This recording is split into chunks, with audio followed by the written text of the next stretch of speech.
සමිඳුනි ඔබ අපගේ අයිතුකම් ගණන් ගන්නාසේක් නම් කාහට බේරී සිටිය හැකිද?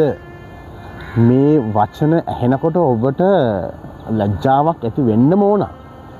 ඒ මොකද දන්නවද? සමහර අපි ඔබ මම ඇතුළු සමහර හොර වැඩ කරනවා. බොරු වැඩ කරනවා. අර්ථ ශුන්‍ය වැඩ කරනවා.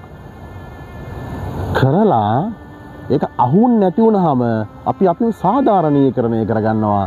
අහුන් නෑනේ. ජේසුගෙන් දඩුවමකුත් නෑනේ. ජේසුත් දැක්කේ නෑනේ වගේ නිකන්. මතක තියාගන්න. ජේසු පුංචි අපේ සමහර අයුතුකම්, අකටයුතුකම්, වැරදුණු තැන් ගණන් ගත්තොත් අපි කොහේ නවතීද? ජේසු ඉවසලා සමාව දීලා නැවත ගොඩ යන්න අවස්ථාව දෙනවා.